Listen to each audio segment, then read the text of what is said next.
the party master on Up and Go, The Bridge, 99 FM. Right now, my name is Richie B, and here we are together once again. This is Up and Go, and we're going all the way until 11 o'clock.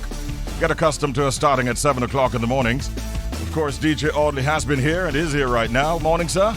I see Richard Rainford. I see Romaine, and I know that Jody's also in the building. Good morning to our wonderful listeners here in Jamaica and around the world. It's the start of the weekend, and we're ready to go. Here I am with a lot of love in my heart and a lot of good vibes and energy. And it's now 10 minutes after 7 o'clock. Time for Headlines Across the Bridge. And from the Observer, we pick up the story, PNP steps up campaign for local elections. With the deadline for local government elections just 3 months away, President of the People's National Party, PNP, Mark Golding, says its campaign is intensifying. Amendments to the Representation of the People Act, ROPA Amendment Act 2020, facilitated postponement of the election, which was due last November up to February 2022. Golding said the party's candidates are on the ground mobilizing supporters in preparation for the election following a tour of divisions in Manchester on Wednesday. We are always improving, always tweaking, but all our candidates know exactly what is expected of them, and we are monitoring their actions and ensuring that they are doing what they should be doing. I wouldn't say the work is finished, but the work is really intensifying now. We are turning it up a notch, he said. We have been in Region 5 twice. We are going to be in Region 4 coming up shortly, and so we are moving around, he added. He said the response from supporters has been interesting and rewarding. Now we go further afield, and we see where the Reliance Class Medium Endurance Cutter, USCG DC Decisive, conducted a series of sea engagements with the Navy of Guatemala in the territorial seas of Guatemala in late October, according to words coming from the U.S. Coast Guard. It was a pleasure working with the members from the Guatemalan Navy units, said the commander, John McWhite. On October 25 and 26, the crews conducted a no-contact professional exchange with Spanish interpreters, assistants, and radio traffic and loud hailers. Decisive teams conducted a pursuit tactics demonstration, interdiction and boarding procedures review, and the teams ran search and rescue exercises at all crews shared best practices.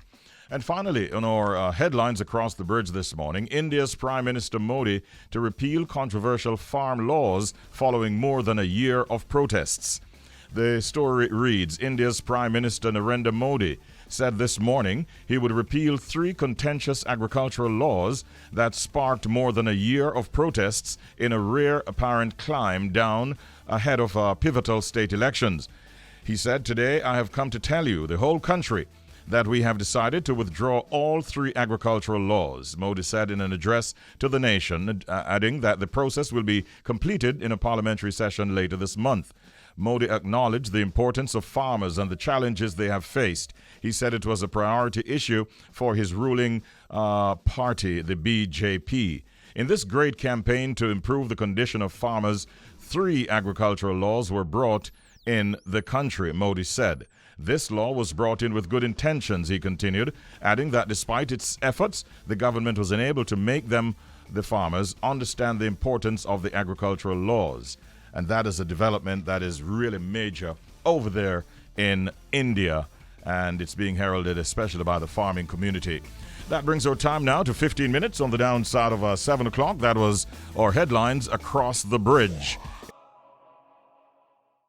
If you're looking on the screen, you might notice that we are joined in the studio by a gentleman.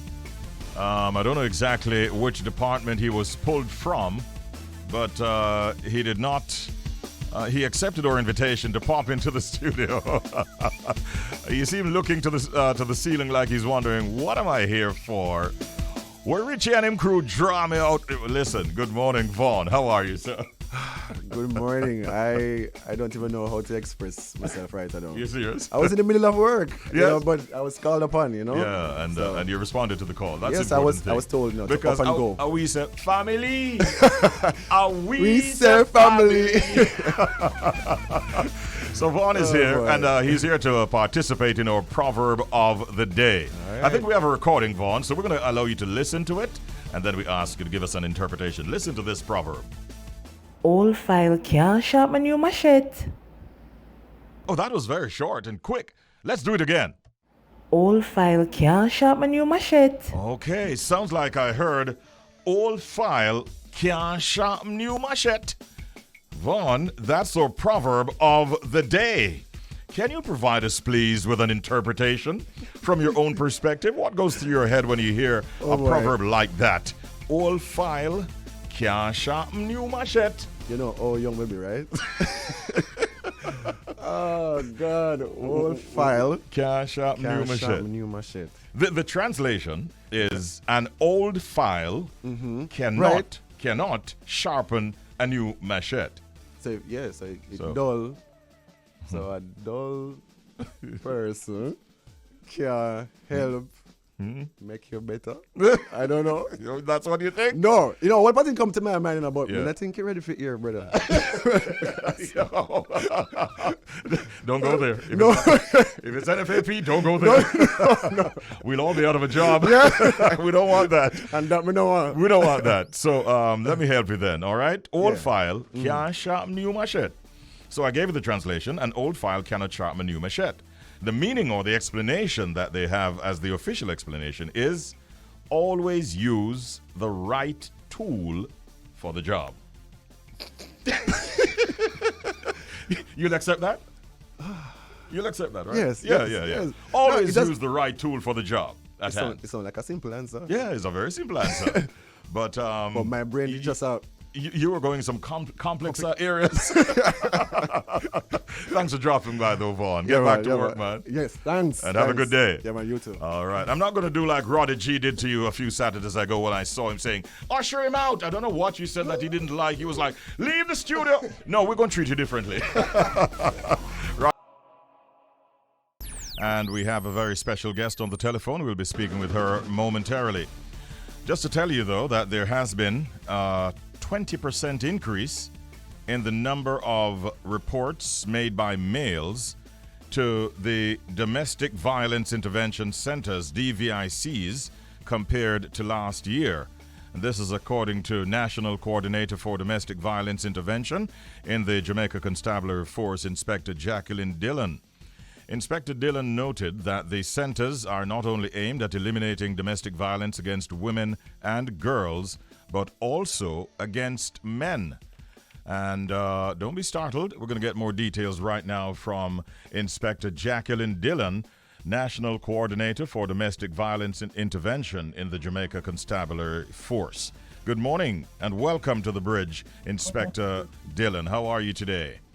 Good morning, Richie B. I am great, and good morning, listeners. Thank you for joining us. Would you please, at the very start, tell our listeners, Inspector, about the Domestic Violence Intervention Centers and what you do there? Okay, the Domestic Violence Intervention Centers are partner centers between the JCF and partner agencies. So we initially began with the U.S. Embassy partnering with 4 initial centers, and then we have added an additional 6, and those were sponsored by the UNDP Spotlight Initiative. The role of the center really is to get persons who are victims and abusers in domestic violence relationships to come to an area where it is comfortable for them to speak openly and frankly about their issues and get the required help that they can get through counseling and other intervention methods. It's important that we're talking to you on a day like this. It's International Men's Day, and we know that there's always a kind of a stigma attached to men reporting domestic violence. What, Inspector, do you believe has contributed to the increase in men reporting domestic abuse? Prior to now, I'm going a little back with history. We know that culture and socialization play an integral role in how incidents of domestic violence are reported and abuse are reported, because many persons see it as my private business. Now imagine a man being beaten or abused in his home by his female counterpart or by his spouse, and the community is aware of it, the stigma that is attached. And so the police stations originally, based on how they were set up, doesn't have the kind of or create the kind of environment to allow persons to speak openly, even women speak openly about these issues. This center is more private and confidential. Whatever is said there, it remains there. And the only person that information is passed to is the counselor or whomever that needs to intervene in a matter. And not all information that is passed to a counselor or to the interviewing officer is passed on to the person who will intervene. Mm-hmm. And so because of that level of confidentiality, because of that level of, privacy, mm-hmm. persons are more willing to come to the center directly. And so many times when they come to the center, we with the statements and reports are collected there, oftentimes because all the center managers are police officers. Okay. Let me ask you then, can you identify for us this morning some of the forms of abuse that men report, and are they similar to what women, for instance, would report? Well, for us, most of the reports are really emotional abuse. So the threats, the kind of abuse, psychological, emotional abuse that will leave scar on persons. And so I tell people all the time that the emotional and psychological abuse is often more deadly and more serious than the physical abuse, even though we cannot discount any of the forms. We do have men who come and show us injuries that they receive from women, and they are the victims of the abuse. But most of the reports that we get are emotional and psychological abuse. Have you ever had a case where you had to remove a man from his home, for instance, because he was being abused? No. Not removing the man. We have had a case where we had to remove the female who was the aggressor from the home. But we have never had a case where we had to remove the man, and bearing in mind that our shelters, we do not have any shelter designated for men. Mm-hmm. Mm-hmm. Inspector, what can you do or we do to encourage men who are being abused to speak up, those who are maybe reluctant or afraid? The first thing I encourage is education. Talk about issues. Men, we have a lot of men's groups in Jamaica, but unfortunately, they're not very vocal. When you hear about the women's group, they're always talking. The men, for some reason, oftentimes you hear nothing. So the men's group need to be more vocal in educating our men from boys on how not to get involved in domestic violence matter, how to deal with issues of abuse at an early stage, how to deal with issues of conflicts at an early stage so that it does not result in domestic violence or even domestic abuse. Mm-hmm. Where are you located, the Domestic Violence Intervention Center, and do you have, are you extended right across the island, for instance, and how can you be contacted? Okay, so we have centers in roughly 7 parishes.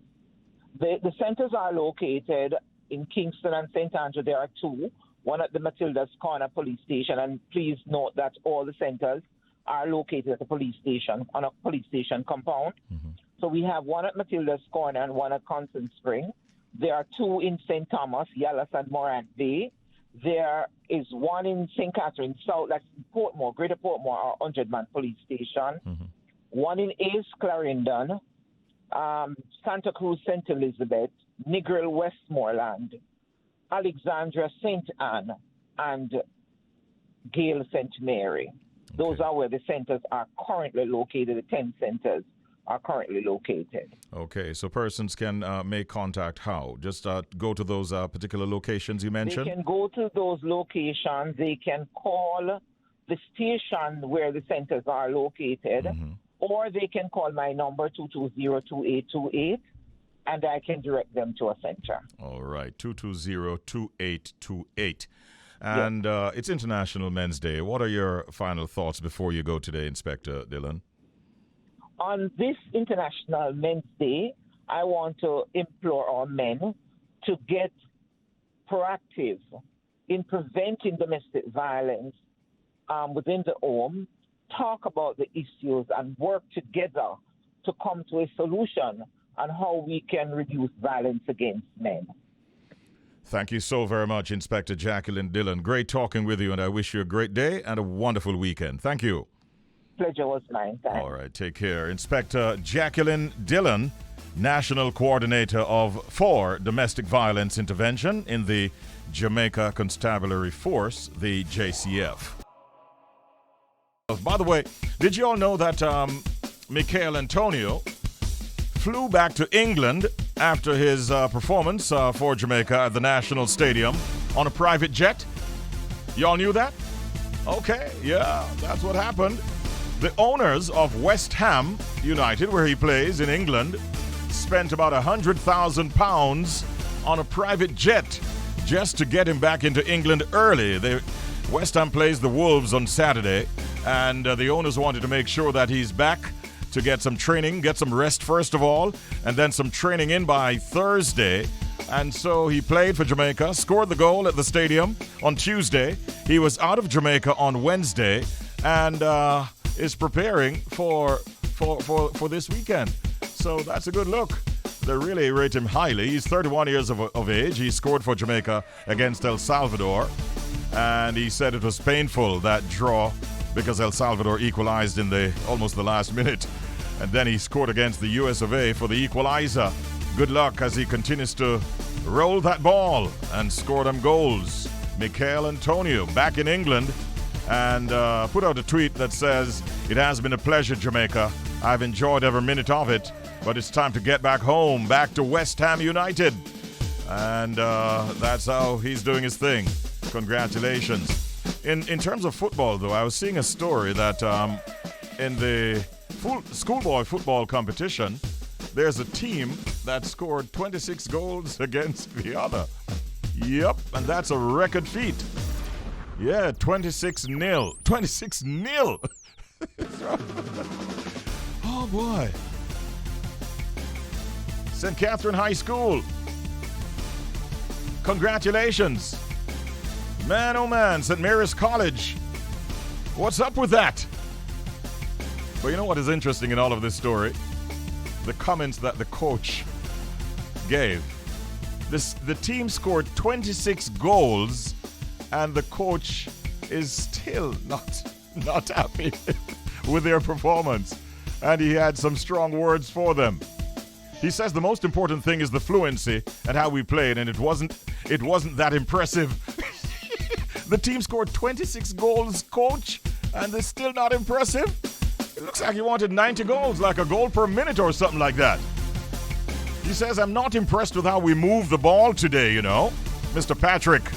I guess that's a way of keeping your team motivated, but my God, man, 26 goals?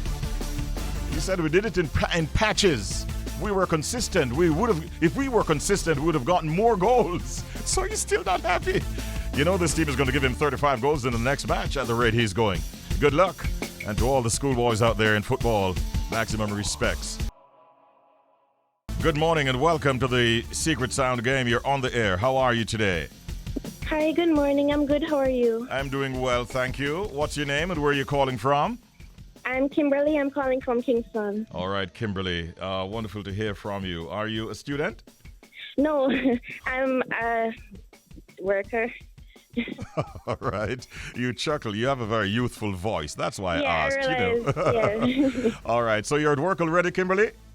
No, well, yes, I am. Okay, cool. But taking a time to see if you can win some money.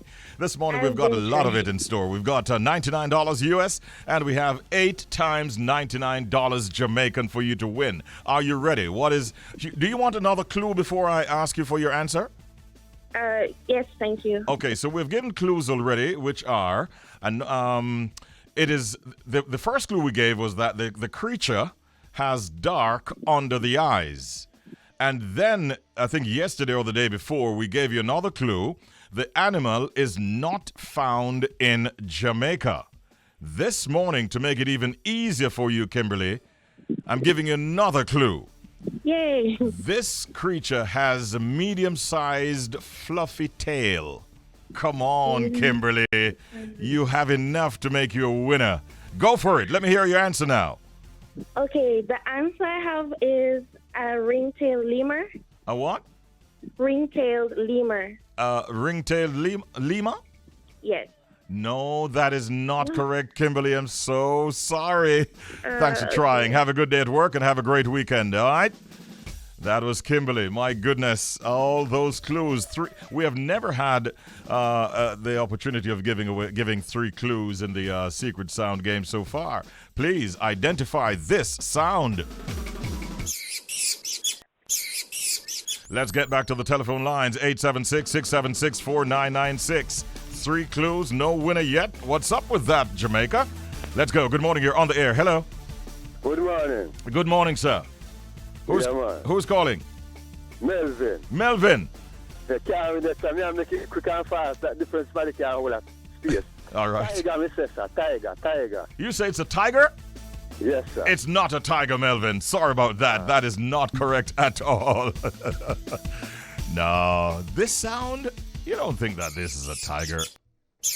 No way, Melvin. No way, Jose.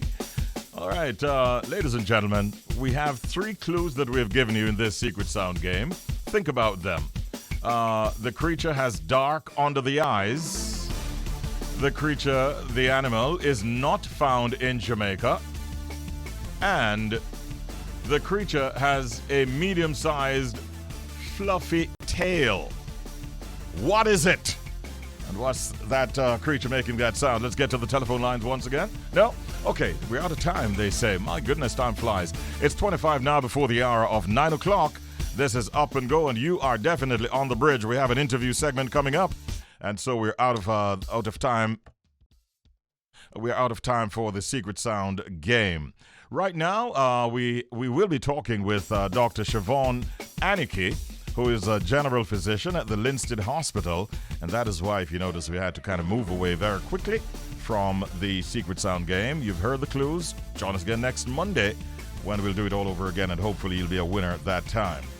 Okay, now today is World International Men's Day, actually.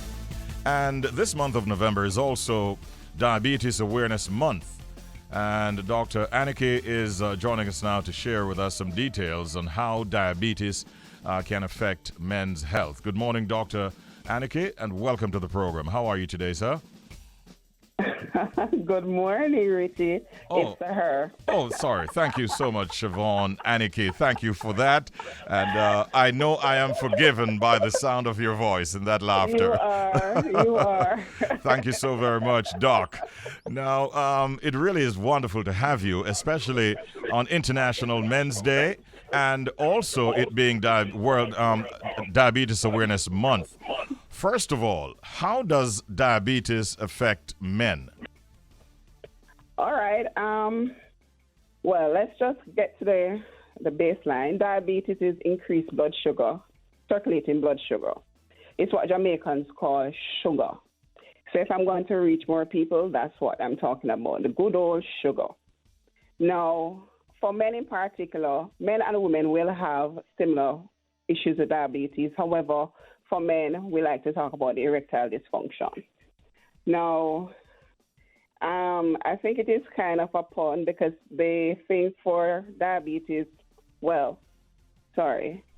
for International Men's Day, their theme is better relations between men and women. Yes.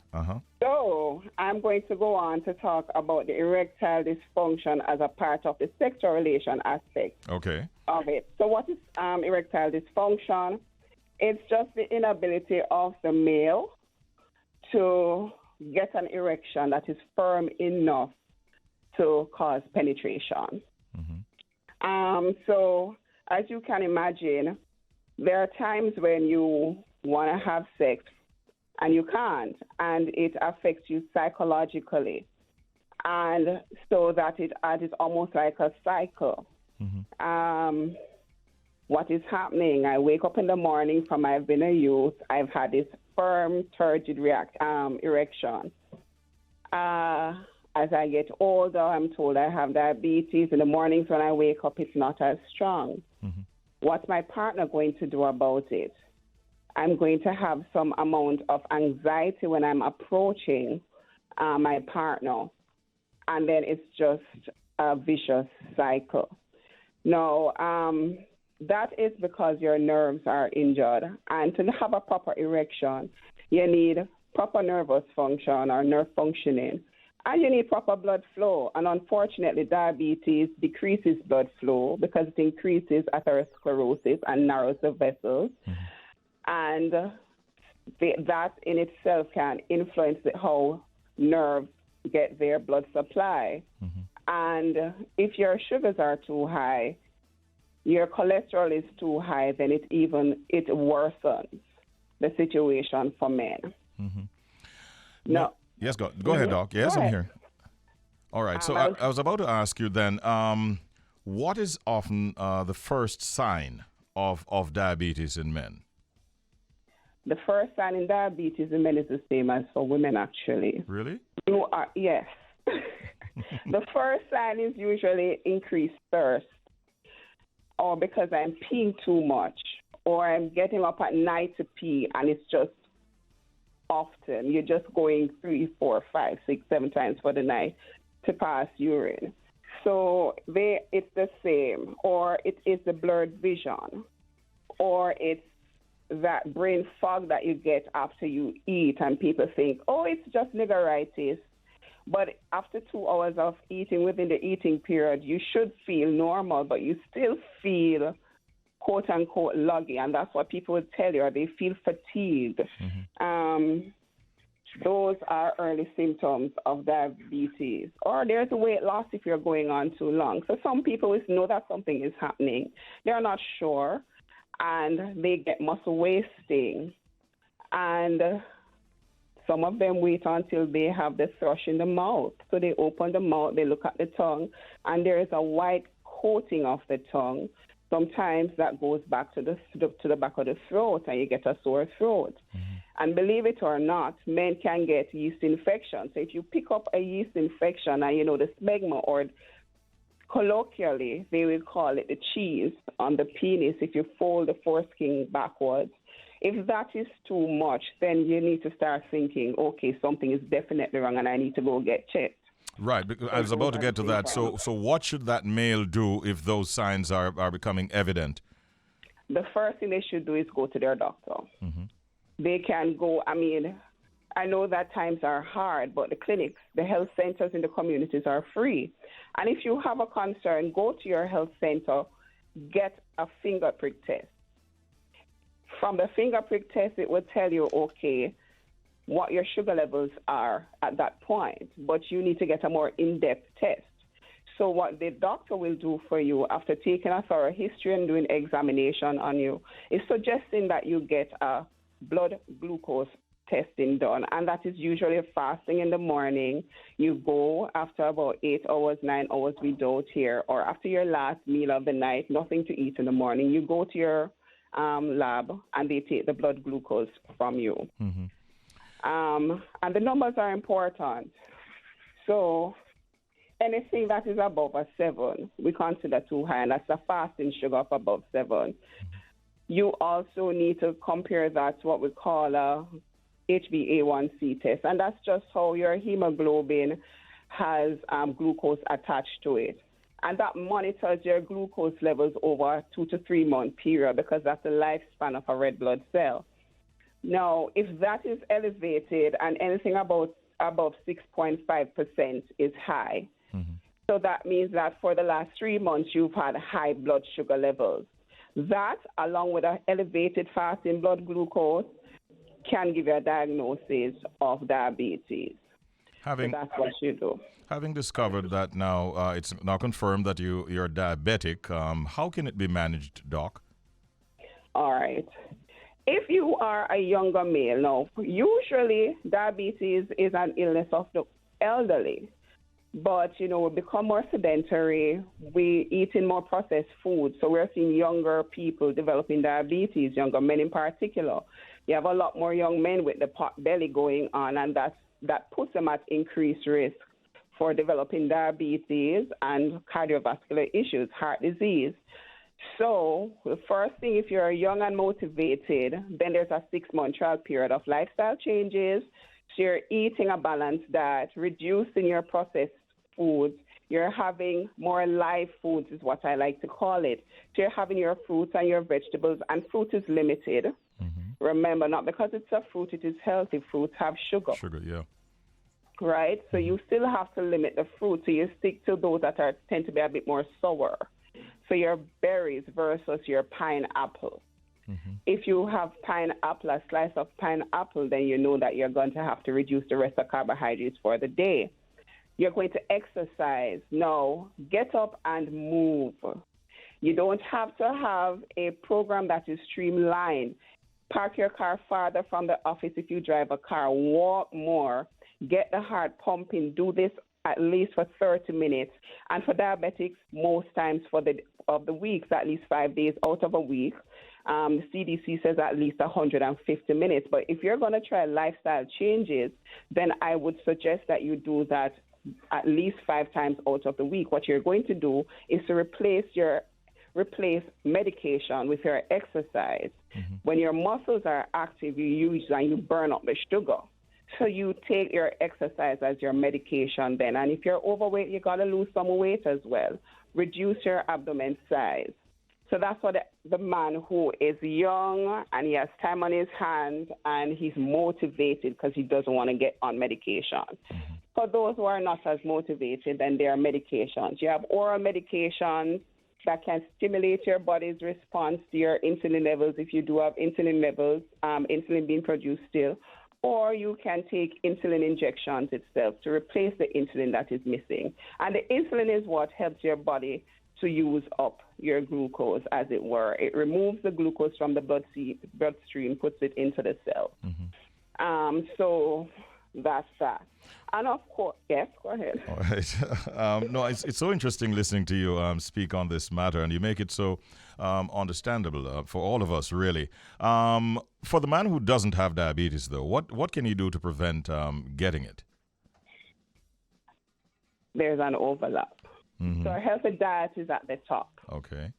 Healthy diet. No, nothing is proven that if you have more sugar, or that is sugar, raw sugar, pastries or anything, that you're at increased risk. However, we do know that if you have excess sugar circulating, you don't want to put more on that. So just cut down on the amount of sugars and processed foods. Eat live foods, do your exercises, maintain a healthy body weight. The other thing to do is if you are drinking alcohol, it affects your liver, that affects your glucose metabolism. Cut down on the alcohol levels as well. And of course, if you're smoking, stop smoking. Some are saying easier said than done. Yes. But you have to put it forward as well. Because we are in fact promoting healthy lifestyles. Yes. We have learned quite a bit from you this morning. You've made it quite understandable to all of us, and you're getting a lot of thumbs up around me here. Thank you so much for the information that you imparted. You're welcome. Especially today being International Men's Day. I wish you a wonderful day and a great weekend, and I hope to talk to you again soon. No problem. Take care. Thank you so much. Dr. Shevaughn Annikie. Speaking to us this morning. She's a general physician over there at the Linstead Hospital, and she focused on diabetes and how it affects men's health, especially on International Men's Day and still during Diabetes Awareness Month. Good morning, Rondell, and welcome to the Bridge 99 FM. How are you, sir? Honored to be here. Great. Having a good morning. Yes, sir. Thank you very much for being here, man. Man. I have to ask you this. When you laid the song down, when you listened to the mix, didn't you tell yourself that you have a hit on your hand, or did somebody have to tell you? So, you know what? The song was recorded live still. We were actually recording a video documentary. And we recorded the song live. And then after we listened to the song, we said this song has to be released immediately, mixed and released immediately. So we actually felt the effect of the song from the very moment it was recorded. Yeah, you must have. Yeah. And would you say this is the biggest song in your catalog, locally and internationally? I think locally, it is the biggest song that it is a song that most people know Rondell Positive for. Right. Internationally, I think most people know me for a song called More Than a Conqueror. Yes. You know? More than a conqueror. Yeah. That tune about to you, Yeah, brother. yeah. You as an artist, it really is a good thing when you can find these kinds of songs that connect you with your audiences, and in your instance, spread these positive and uplifting messages, because that is what you're all about, eh? Absolutely. So, and to be frank, that's what every song that I seek to pen. And notice I said pen because I don't write the songs. I believe that the Spirit of God write the songs and I just pen them. Okay. So my vision and mission where the music is concerned, because I understand the power of music. Music gets into you without you letting music in, you know, and so it becomes very influential. And so as somebody who grew up around music and then grew up also around parents who are Christian, and then becoming a sound system selector and all them things. So I had so many sides of the music, so I saw the influence of the music from various angles. You know, so when I write, or when I pen rather, I seek to find songs that will be able to influence people in the right way. So you do believe then that music plays a role in terms of, would you say it goes as far as saying that it plays a role in the behavior of mankind? Absolutely. Yes? Yeah, Richie, when I used to play a song named Heartbeat, Portland. Yeah. And I remember there are two specific instances that I remember that they never come out of my mindset, my mind. There was we had a sound clash with a sound named Emperor from out of Harborview. Okay. I'm playing Capleton, run come stand up in the fire. And I say, every man who know you not do this and you not do that, go stand up in the fire. Literally. What them do? People go stand up in the fire. Big fire in the dance and people go stand up in the fire. Next time I'm playing in a place named Watown in St. Anne. Christmas night. One old D&G truck full of liquor. And it empty, and them have to leave, go full it up again. Big dance. And I say, man, at Christmas, you know, so you know, say people buy new clothes, come and dance. Yes. And I say, every man in the dance who know you're not Ray and you're not Ray, take off your shirt and light it. And everybody's shirt light. So you see, what we have to understand is that music has something about it that transcends man's behavior. It influences you without you asking, or without you even accepting the influence. So most times when I hear the youths, I say, boy, the music no Ray and the music no Ray. I go and tell you this. As a man think it in his heart, so is he. What that means is, as you think in your mind, your subconscious mind, and therefore whatever you place in your subconscious mind stays there until it is ready to move. I'll give you a next example. Chronic's song, Skanking. The first time I hear the song, I love the song. Right. Listen to the song 2 times. And then I was watching a show with Chronix singing the song. And maybe about 4 or 5 months later, I'm sleeping. 2 a.m. I had nothing to do with the song. Nothing at all. I'm sleeping and I woke up to go to the bathroom. And as I wake up, in my subconscious mirror sing, Skanking, grooving. So we have to understand music influence. It's tarried in your subconscious. Absolutely. And the point that you were making a while ago, to embellish that, it brings us now to the element of responsibility. Because if it can be so influential, then it's not something that you want to be wasting away. You want to be responsible when dealing with it. Absolutely. Because of the influence that it can have. Absolutely. How important do you think it is for young men to have positive examples in their lives? Today's International Men's Day, for instance. What is your take on that? Well, Positive role models. I think we have a shortage, a great shortage, and I believe that it is one of the most important things for me. When I look back at my life, I realize that had it not been for seeds that were sown very early from positive male figures in my life, then I could have been one of the wickedest in Jamaica, may I tell you, Richie. Yeah, I never used to have no sense. They used to call me Ron Hell. Not Rondell. You get me? So, but then, you see, the Proverbs, them real, you know, train up a child in the way he should go. And when he becomes old, he will not depart from it. You know, people like my father, I think, played a very great role. And many other fathers, Lloyd Chin, Titchfield, Mr. Thaxter, Titchfield. Yes, sir. You You're know? speaking my language there. I stepped into the studio a while ago, and Jordan was like, "Whoa, you're early." You know, I became the youth who is constantly early, because one morning I was walking through Titchfield High School gate late, and Mr. Thaxter was at the gate, and I just walked in and said, "Good morning, sir," and I went in. And then we in the sixth form block making some noise, and he came in and he was talking to us. And I was annoyed by him talking to us. And I look at my watch, and him say, "Rondell Allen, you looking at your watch? Why you never look at your watch when you're coming through the gate?" I've never been late since then, because I'm like, yo. Wake up call, man. Wake up call. Yeah. You know, so these influences are definitely necessary.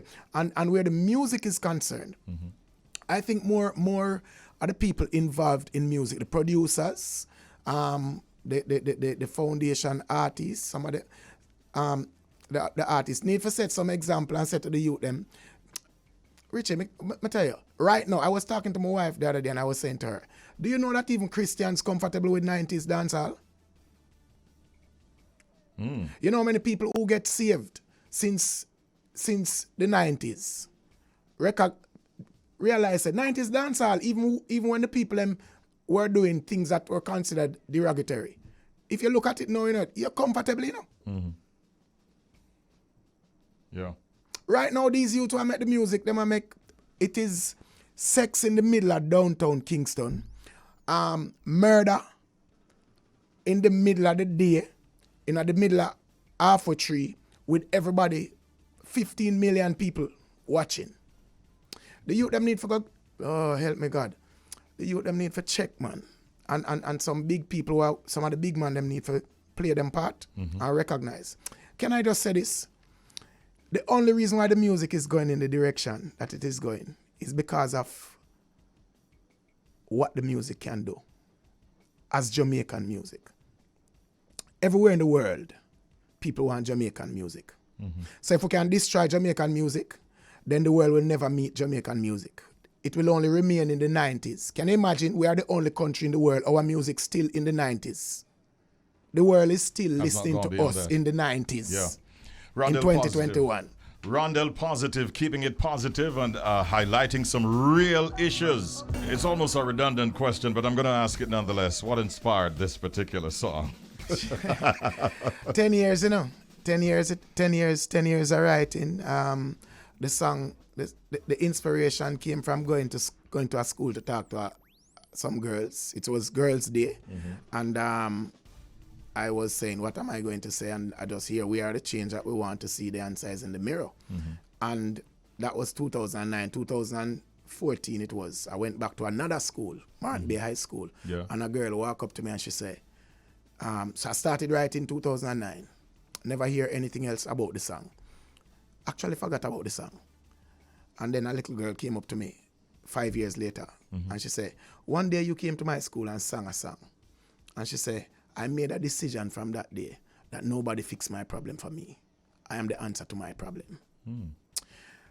And I went back to the song. And so since 2014, I'm writing, trying to get this song finished. And then in 2019, like in about a week and a half, the second verse and everything just flew. And the moment we finished recording the song, 2019, November 20th to be exact, the world went into a tailspin, just start spin, everything, you know. And then early 2020, I research this song, and I just start getting some names. I start getting the names of some songs, and Richie, this we're talking about music, you know. Jamaica don't understand the power of Jamaican music, you know. Bob Marley got a song 1965 named One Love.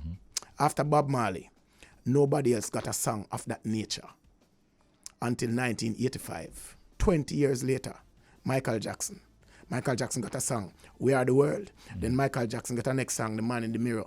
Then Michael Jackson get a next song, will say, Heal the World. Then Michael Jackson get a next song, will say, Earth Song.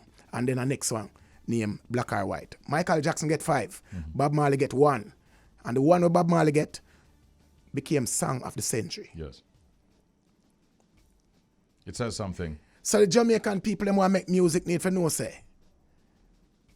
Them for check the music and check it seriously.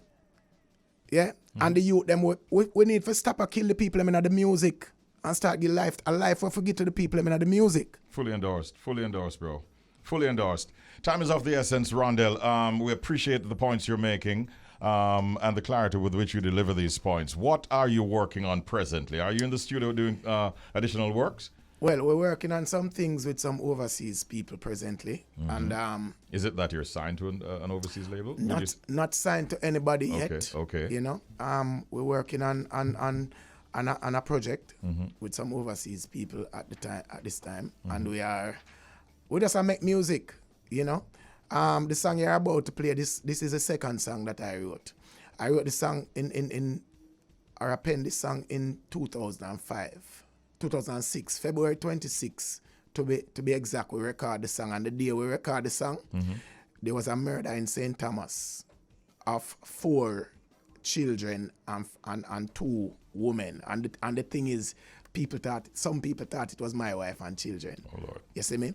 And so the music is prophetic, and the music is about changing people's lives and a message that say transform Jamaica. Last thing I will say to you is that we need to recognize that the things set away, and if we follow the instructions, we can become the phone. The people who make the phone, them give a manual. Before Jamaica became Jamaica, we got a manual.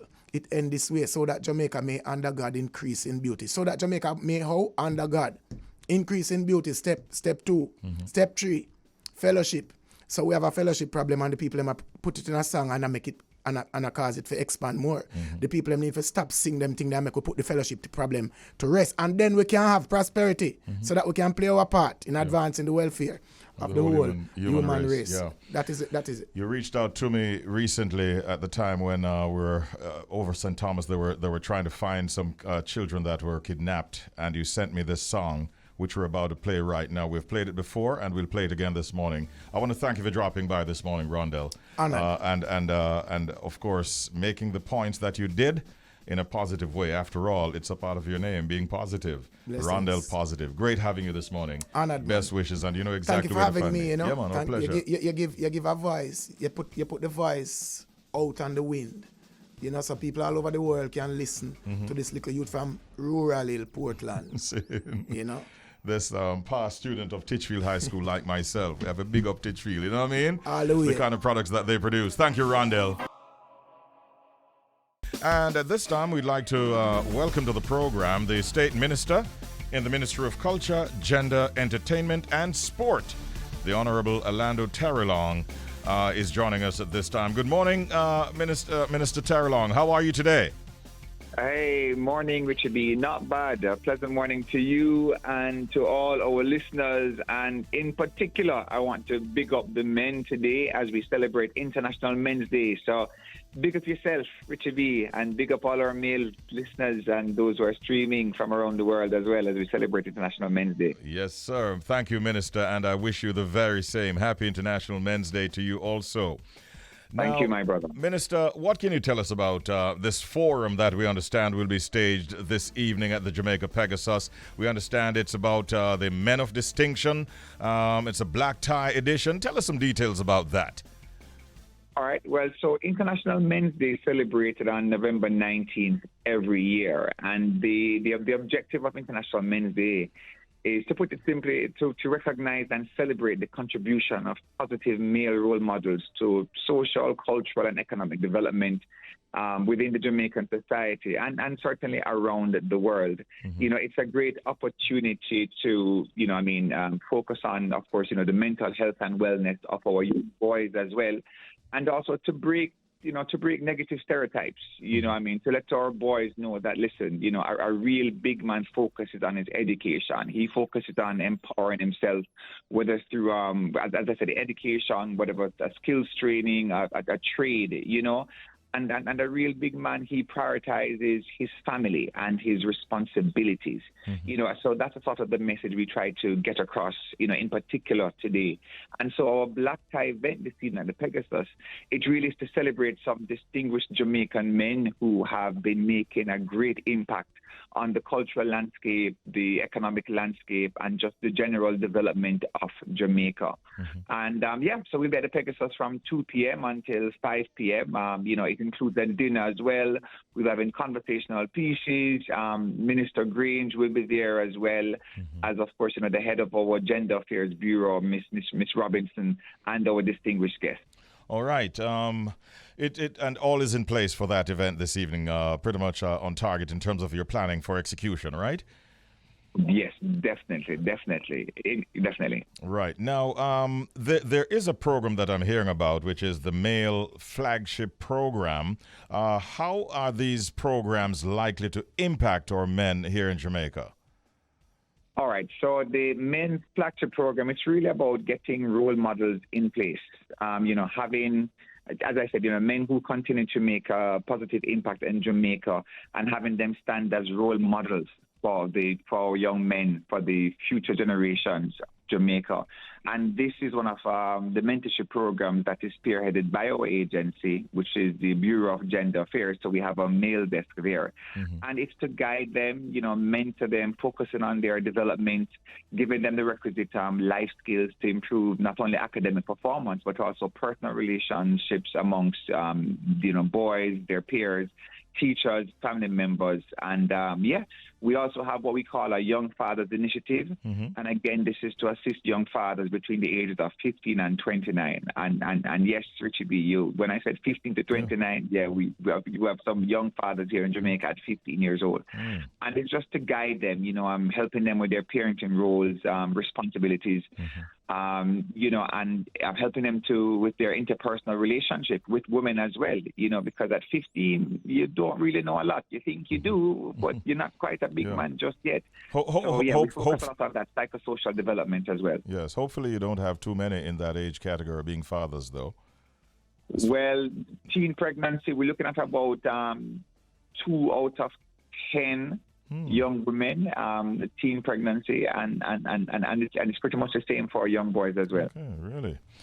Okay. I saw somewhere, Minister, that there's a male help desk and there's a telephone line associated with it. What is that about? All right. So the male help desk, that is operated through the Bureau of Gender Affairs. And again, the help desk, it focuses on, just as I indicated, helping our young men through the mentorship program and also through the Young Fathers Jamaica initiative. Let me just shoot you that number. That number is 876. Yes. 553. 553. 0387. 0387. So that's 876 553 0387. And again, it's to focus on that psychosocial development of our young men and our grown and our adult males as well. The truth is, sometimes as men, Richie, we feel like we have to keep everything inside, or you don't want anybody. We're so terrified of somebody saying, "Boy, you're weak, are you soft, are you let down the side, or nah, man, just go and hold it." And the truth is that so many of our men are holding it, or they're suffering under the pretense of, boy, if I say anything about it, if I talk about this problem, then I'm going to say, boy, I'm going to mad, or then I'm going to say I'm weak, or then I'm going to say I'm not man enough. And the help desk is there to help with those kind of psychosocial issues as well. Walk you through and let you know that it's okay. I'm man of feelings too. If you're cut, we do all we bleed the same blood. You know what I mean? And if you hurt me, I'm going to feel away. I'm probably want ball, and it's okay, and that's the purpose of the male help desk. And I would encourage our Jamaican men, listen, no matter what you're going through, just call the help desk. Too many of our brothers commit suicide in this country. The suicide rate between our men and women, the Jamaican man is between 8 to 11 times more likely to commit suicide than the Jamaican woman. It is very, very high. So listen, just express yourselves, my brother. Express yourselves and seek help. Nothing is wrong with that. Thank you for that. In closing then, anything else you'd like to say? Today, International Men's Day. What's the parting shot they want to leave with the brothers listening right now?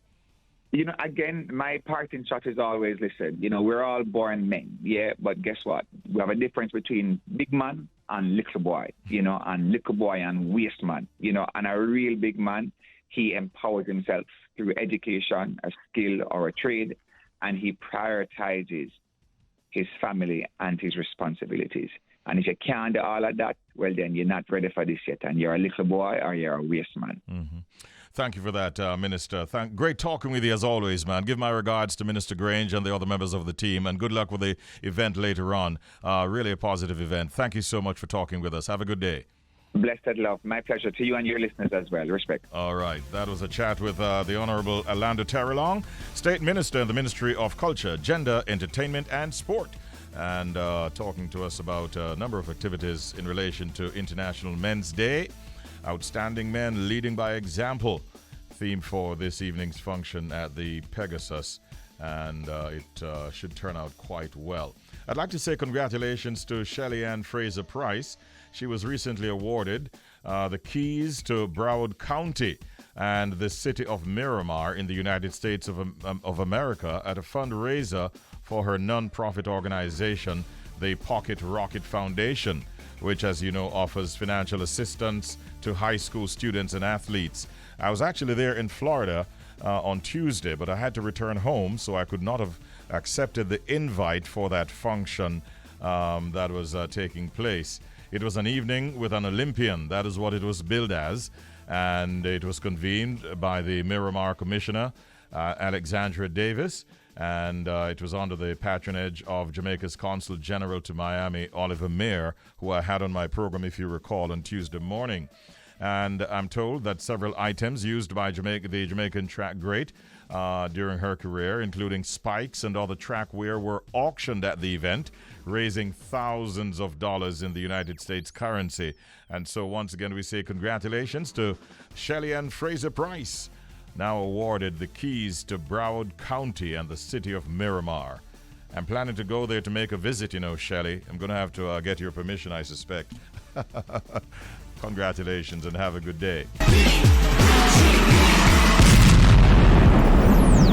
Richie B, the party master, on Up and Go, The Bridge, 99 FM.